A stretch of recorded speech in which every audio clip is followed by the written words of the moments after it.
qui prête serment de lever 3 doigts de la main droite et vous tous de répéter après moi dans votre langue maternelle, je le jure ou je le promets. Hallo und grüezi. Es ist unfassbar, genauso wie Angela Merkel die Deutschlandfahne weggeschmissen hat, leistet die der französischen Sprache in Wort und Schrift mächtige neue Schweizer Bundespräsidentin ihren Amtseid nicht und verhöhnt dadurch die Schweizer Bundesverfassung und das Parlamentsgesetz.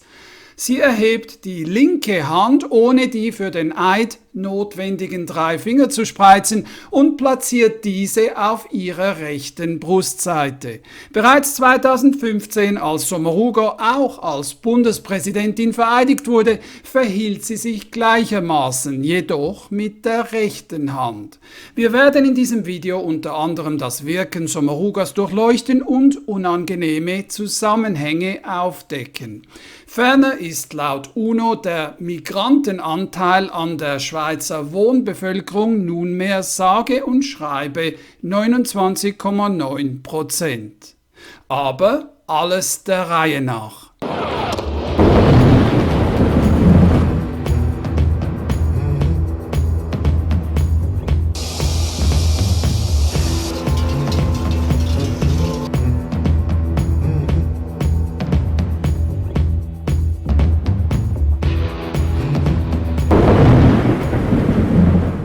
Diese 25% der Ausländer sind verantwortlich für über 50% dieser Fälle, die wir hier jetzt behandeln. Ist es ein Ausländerproblem hauptsächlich oder nicht? Herr Hetze, wenn Sie das Problem wirklich unbedingt bezeichnen wollen, dann ist es ein Männerproblem.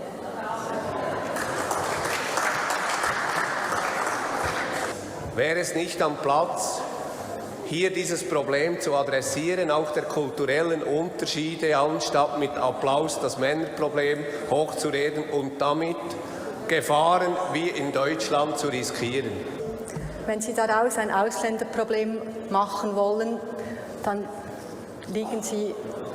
können Sie das Problem gar nicht anpacken. Frau Bundesrätin Andreas Glarner hat Ihnen eine Verständnisfrage gestellt, die Sie nicht beantwortet haben. Deshalb stelle ich sie Ihnen nochmals. Sie haben gesagt, in der häuslichen Gewalt seien Ausländer und Schweizer gleich vertreten. Der Ausländeranteil ist aber nur ein Viertel entsprechend an der Schweizer Bevölkerung. Können Sie somit bestätigen, dass Ausländer doppelt so gewalttätig sind wie Schweizerinnen und Schweizer, dass es vielleicht eben ein Ausländerproblem ist und nicht ein Männerproblem, wie Sie eben gesagt haben? Ich bleibe dabei, Herr Eschi. Wenn Sie präzise sein wollen, dann ist es ein Männerproblem. Ja, Frau Bundesrätin, würden Sie nun endlich die Frage beantworten? Verüben 25% Ausländeranteil, daraus 50% der Straftaten, ja oder nein? Ich habe Ihnen die Zahlen genannt, die ich hier vor mir habe, und ich improvisiere keine Statistiken, wie Sie das gerne von mir haben möchten. Das mache ich nicht. Hallo und grüezi. Alle Jahre wieder lässt die Adventszeit als ein Fest der Lichter, der Hoffnung und Freude nicht nur die Kinderherzen höher schlagen. Unsere christliche Tradition, die uns alle zum Innehalten und zur Besinnung einlädt, soll die Herzen und Seelen aller Menschen öffnen und erwärmen. Zu einem Besuch des Weihnachtsmarktes gehören für die Erwachsenen, damit auch der Körper erwärmt wird, 1 oder 2 Becher Glühwein dazu. Tradition eben. Und dann macht man sich meist zu Fuß in bester Stimmung auf den Nachhauseweg.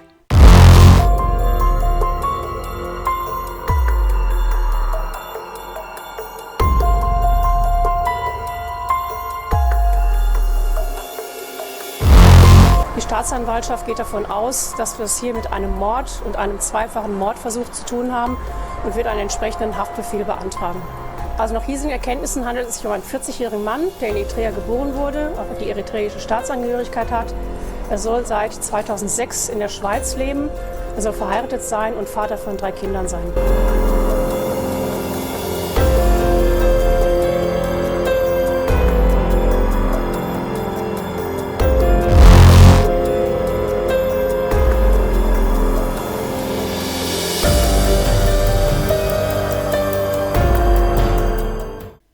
Aber alles kam anders, ganz anders. Ein gestandener Feuerwehrmann mit Ehefrau und befreundetem Paar auf dem Nachhauseweg von eben einem solchigen Weihnachtsmarkt gerät in einen Streit mit 6 Jugendlichen und wird erschlagen.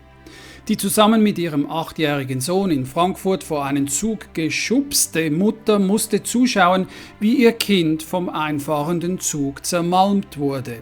Der aus der Schweiz stammende Täter wird nun von derselbigen Frankfurter Staatsanwaltschaft nicht des Mordes angeklagt werden, sondern billigt dem Täter paranoide Schizophrenie zu. Der Prozess beginnt nächstes Jahr. Eine 77-jährige Rentnerin auf offener Straße erstochen. 3 Schicksale, 3 zerstörte Leben. Wir versuchen eine Antwort auf das Weshalb zu finden.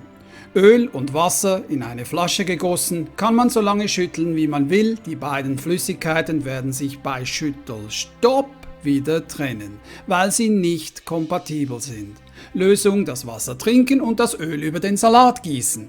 Genauso verhält es sich beim aussichtslosen Versuch, 2 auf komplett unterschiedlichen Wertesystemen basierende Kulturen oder besser ausgedrückt Ideologien in einem Land wie Deutschland, Schweden oder der Schweiz einzupferchen und in froher Erwartung eines guten Resultates kräftig zu durchmischen.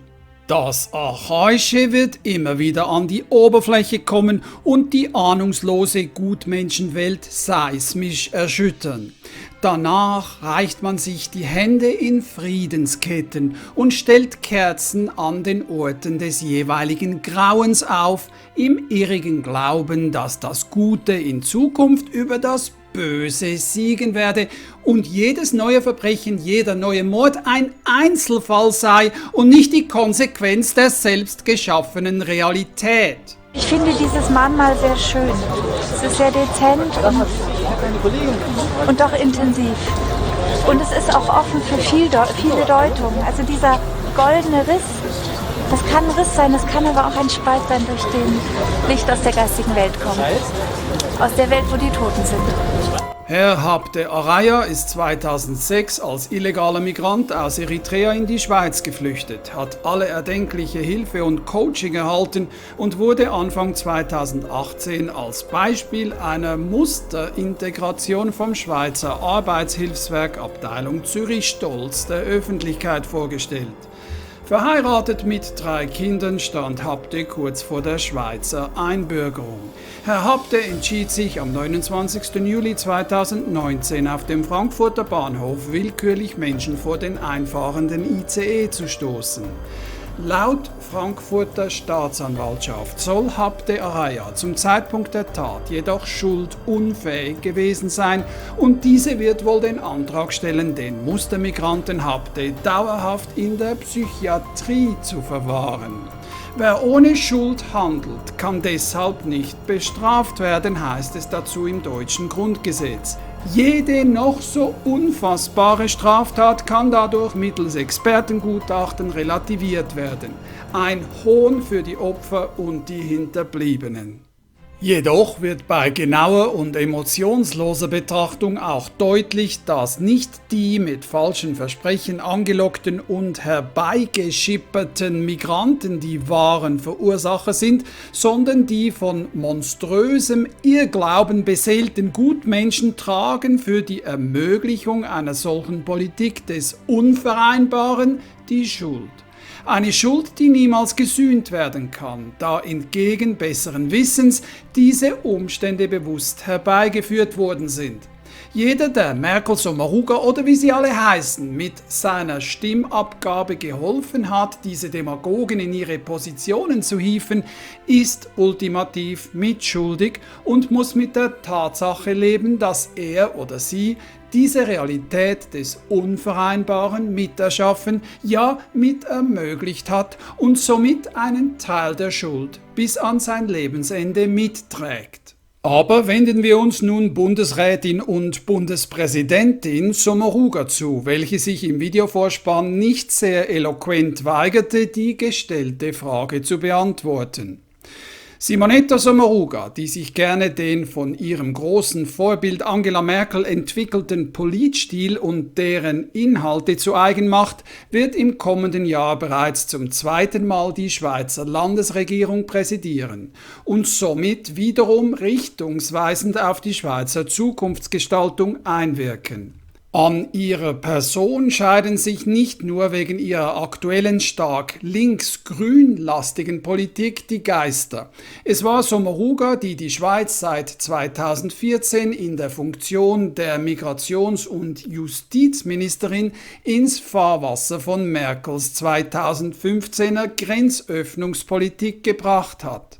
In ihrer neuen Funktion als Vorsteherin des Eidgenössischen Departements für grüne Umwelt, Verkehr, Energie und Kommunikation, kurz UVEC, ist sie wiederum in einer für die Schweiz absolut zukunftsbestimmenden Schlüsselposition. Genau wie ihre deutsche Physiker-Ziehmutter hat sie beschlossen, die Schweiz bis 2050 klimaneutral umzubauen und die dazu erforderliche Energiewende einzuleiten. Gott sei Dank ist sie als Piano-Absolventin der Luzerner Hochschule für Musik auch fachtechnisch bestens für diese Aufgabe gerüstet. Probleme mit ungebremster Migration sieht sie vor allem in der Form von Ausländerfeindlichkeit in den Köpfen und Herzen der hoffnungslos ewig gestrigen weißen Männer. Als neugrüne Sozialdemokratin mit familiärem Politikerstammbaum ist sie sich, ganz dem grünen Wahn entsprechend, einer zahlreichen Anhängerschaft beim mehrheitlich linken, urbanen Schweizer Stimmvolk gewiss. Jedoch gilt auch für die Schweiz und nicht nur für Deutschland oder Österreich: Die mündigen Bürger erhalten die Regierungen, die sie verdienen. Klagen hilft dabei wenig. Aufklärung ist besser.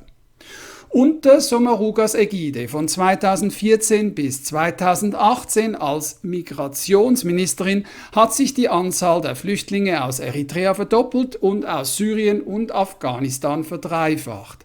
Die Schweiz hatte mit Stand Ende 2018 37.992 Eritreer aufgenommen, mehrheitlich mit Rundumversorgung, welche den Schweizer Steuerzahler jährlich ca. 1,5 Milliarden Schweizer Franken kostet. Die Versorgung weiterer 16.738 Afghanen und 20.063 Syrer schlagen jährlich mit einer geschätzten weiteren Milliarde Schweizer Franken zu Buche.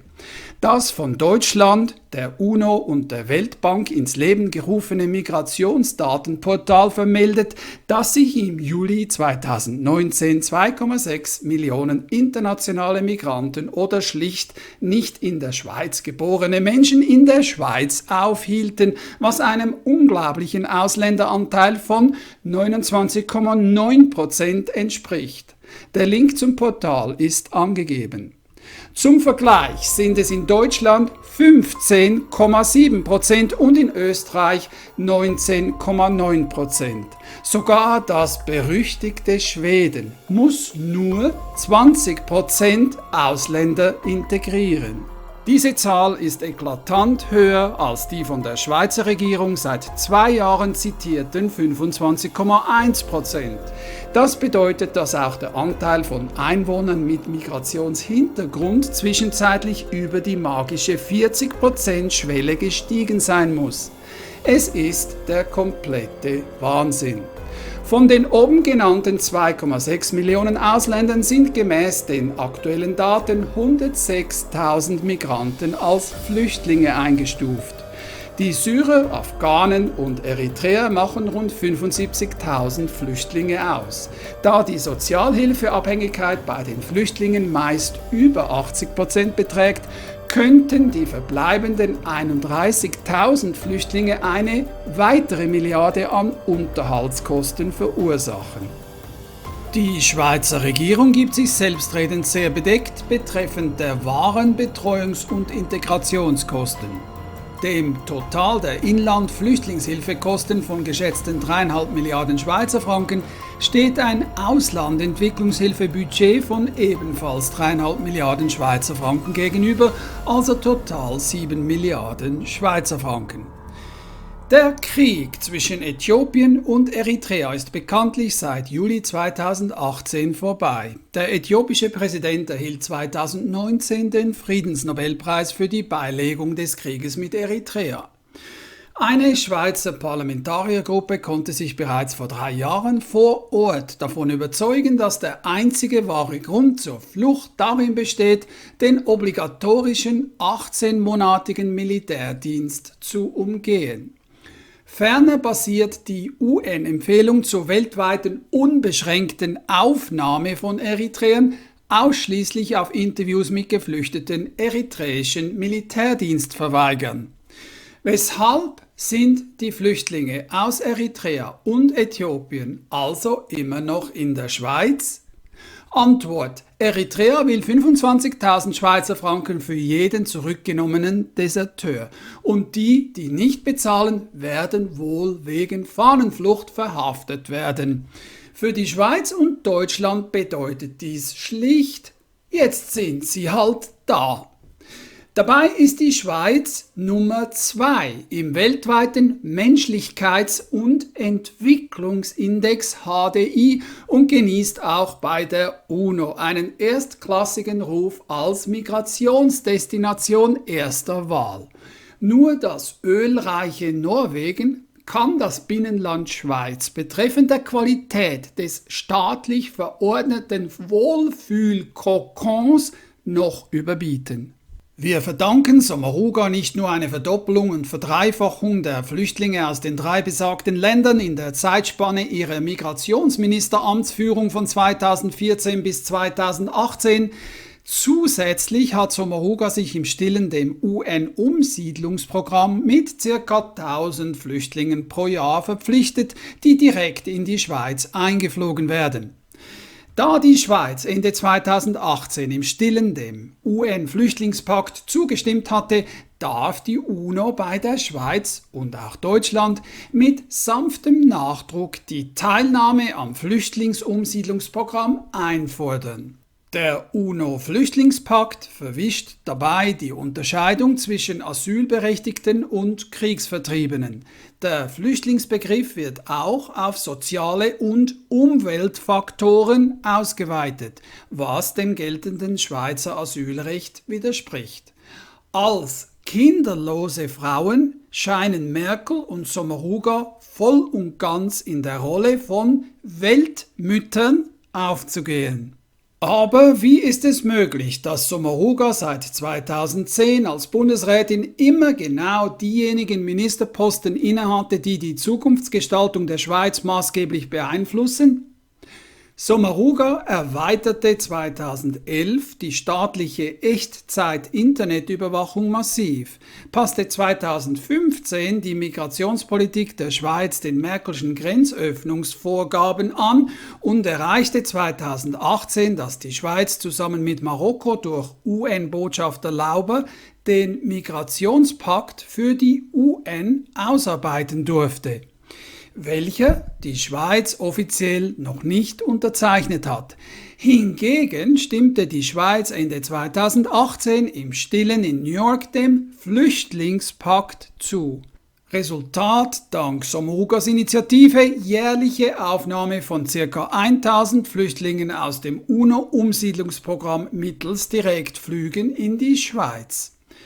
In diesem Sommer beschloss der Bundesrat auf Sommarugas Antrag, dass die Schweiz bis 2050 auch klimaneutral sein soll. Wie sie das Ziel zu erreichen gedenkt, will die Umweltministerin nächstes Jahr mittels einer Schweizer Version der deutschen Energiewende aufzeigen. Von der klimabewegten Klimajugend ist Sommaruga sehr bewegt und beeindruckt.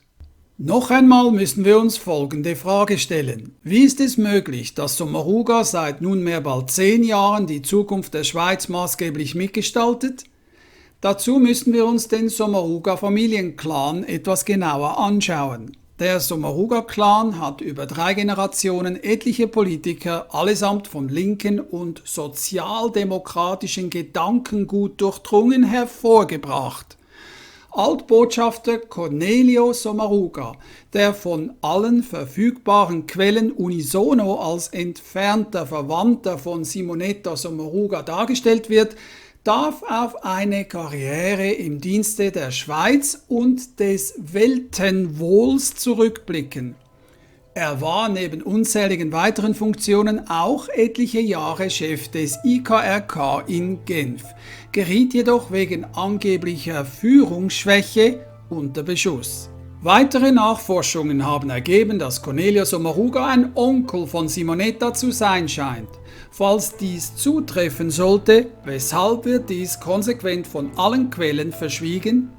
Könnte es sein, dass der wahre Grund darin liegt, dass Cornelio Sommaruga 1996 zusammen mit George Soros in Toronto an der Bilderberg-Konferenz teilnahm und seit dem Jahr 2000 dem Stiftungsrat von George Soros' Open Society Institutes in Budapest angehört und gleichzeitig der Schweizer Karl-Popper-Stiftung in Zug als Präsident vorsteht?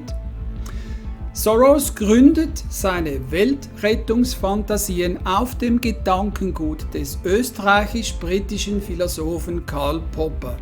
Die Karl-Popper-Stiftung fördert genau wie Soros' Open Society Foundation aktiv die Beeinflussung von illiberalen Staaten und Politsystemen. Sprich geschlossene Gesellschaften durch Agitation und Unterstützung der politischen Opposition auf den richtigen, multikulturellen und glücksverheißenden Weg zu führen. Ob Ukraine, arabischer Frühling, Hillary Clinton oder die EU, das WEF und die UNO, überall darf sich Soros seiner Einflussnahme sicher sein. Auch die Schweizer Operation Libero, eine neoliberale politische Bewegung, soll laut Weltwoche Berührungsstellen mit dem Soros-Imperium aufweisen. Fakten sind jedoch spärlich beizukommen. Namen der Libero-Spender wurden nicht komplett offengelegt und es gelang den Liberos bei Volksabstimmungen von SVP-Vorlagen Einfluss zu nehmen. Geld spielt dabei, dank George Soros' großzügiger 18 Milliarden $ Spende an seine eigene Open Society Foundations, keine Rolle. Wie bei Merkel ist über Simonetta Sommaruga auch nur sehr wenig Konkretes zu erfahren. Sorgsam wird an der Imagepflege gearbeitet. Sommarugas außergewöhnlich starker linker neoliberaler politischer Einfluss auf die Zukunft der Schweiz erscheint vor dem Hintergrund ihres Überonkels Cornelio Sommaruga kein Zufall zu sein. Genau der Cornelio Sommaruga, der sich als Weltversteher und Migrationsförderer einen Namen bei den Welteliten gemacht hat und durch seine Verbandelung mit George Soros und der Teilnahme an Bilderberg-Treffen seine politischen Überzeugungen offenlegt.